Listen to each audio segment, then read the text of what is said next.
со какви проблеми се соочува моментално општата болница во Охрид? Дали ви се исполнети капацитетите и колку пациенти со коронавирус имате кај вас? Значи, општата болница во Охрид има вработени околу 500 вработени. Капацитетот на инфективното оделение е околу 9 до 10 кревети во оптимални услови, со тоа што еден дел од болницата преадаптиравме. Прво, значи, од кога дојдов, отворив триажен центар. Тоа беше и првите препораки и препораките кои се дадени од Министерството и од Светската здравствена организација, користејќи ги искуствата од болниците каде што сум бил на специализација, и доста ми помагаат колеги кои се од нашиот град, кои работат во странски болници, кои ги знаат, значи, нашите ресурси, кои со минимални распореди на болницата отворивме триажно оделение кое се наоѓа во просториите на кожно оделение. За една недела, значи, низ тоа триажно оделение поминуваат околу 600 луѓе до сега поминале. Значи, има две големи задачи. Прва голема задача е да се приужи максимална помош на граѓаните од општината и граѓаните кои доаѓаат и гравитираат од другите градови. Втора работа е максимална заштита на вработените. Најголем проблем би бил ако кластер на инфекција би биле медицинскиот персонал во општата болница Охрид.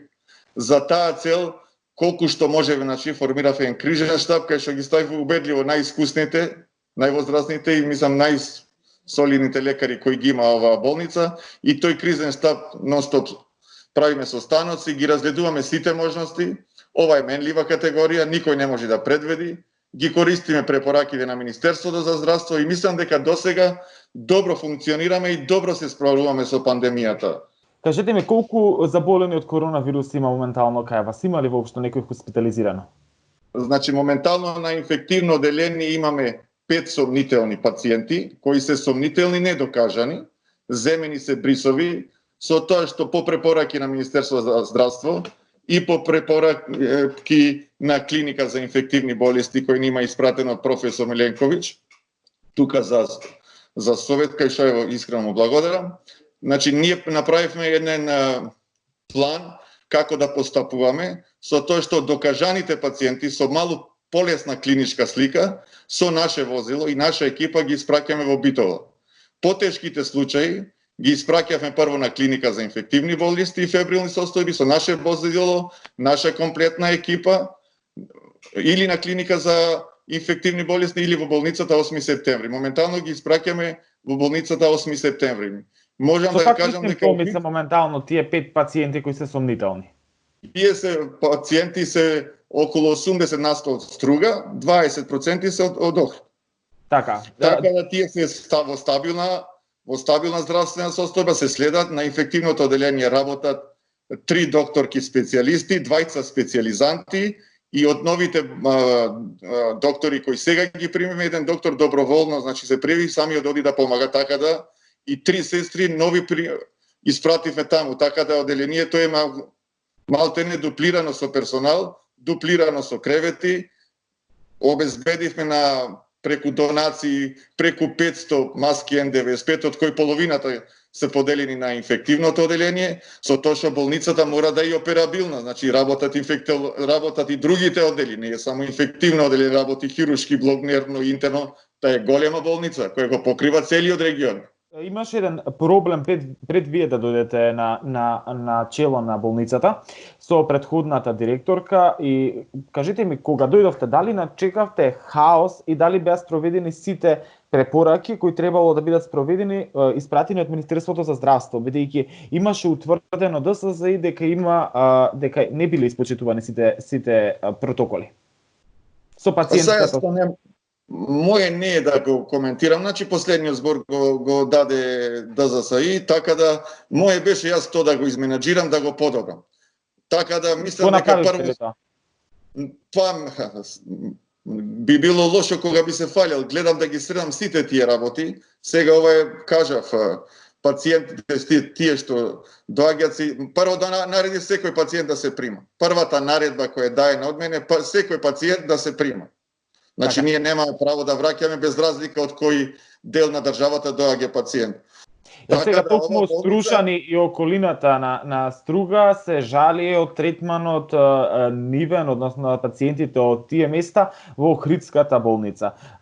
Велат дека не ги примате, дека чекаат пред врата, велат дека не добиваат соодветен третман. Колку од тие обвинувања се точни? Дали допираат до вас, дали ги знаете? Морам да кажам дека имам реакција и докторите на инфективно оделение. Кај нас пациентите не чекаат.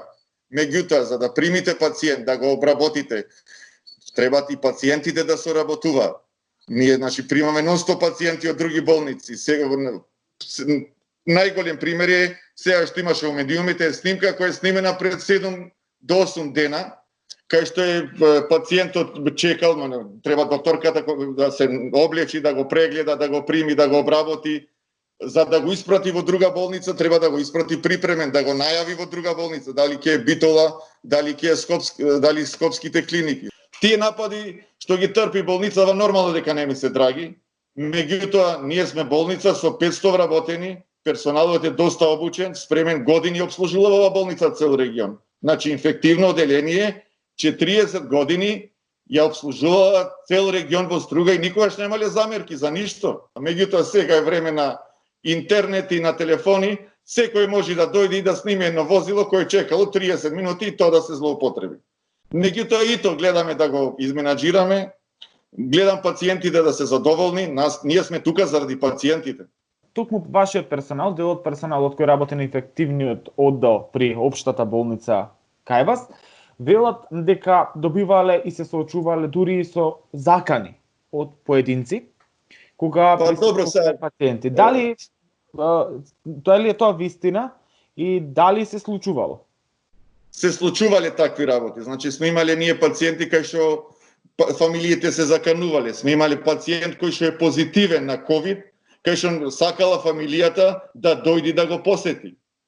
Значи пациентот позитивен лежи во соба самиот, ќе дојди фамилијата, инсистира да го посети пациентот. Тоа треба све да му се објасни и тие се луѓе. Секој доктор треба доволно да е мудар и паметен да го оцени пациентот, да му помогне. Такви работи имало и ќе има. Таа работа што ја работат не е едноставна.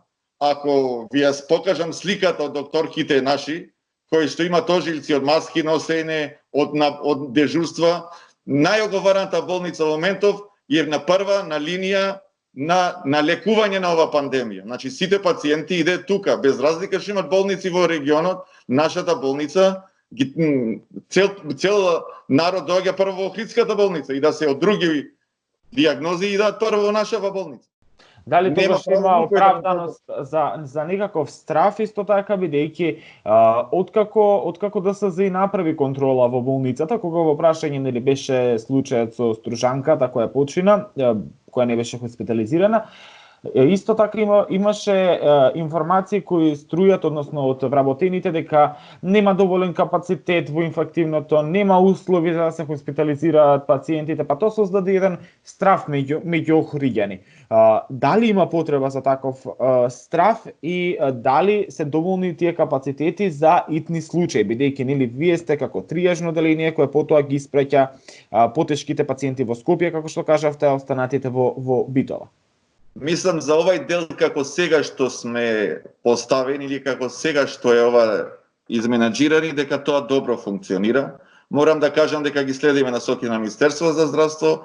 Нашето инфективно оделение е тоа што е, значи со ограничени, да кажам, капацитети, али со добар персонал, искусен персонал и до сега таа линија добро функционира.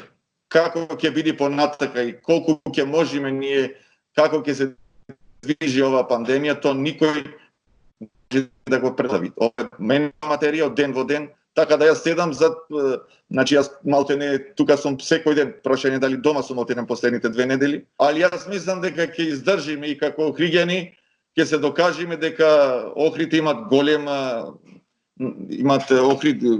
здравствен кадар. Имате ли доволно респиратори? Значи, во моментов имаме само 2 респиратори. Во моментов имаме 2 респиратори. Дали може би ќе барате плюс? По препораките, ние ги примаме само лесните случаи. По тешките ги испраќаме. но знаете дека може да се случи пациентите кои се Имаме на домашно респиратор лекување за да секој има. случај. Да, ако нешто се деси, имаме респиратор кој што можеме да го искористиме, имаме еден респиратор кој што можеме да го искористиме за транспорт. Ако во не дај Боже ситуација, значи дојди потреба да се транспортира со респиратор во клиниките или во битови. Така. Господин Белевски, благодарам за ова кратко интервју. Ви благодарам и вас за јавувањето.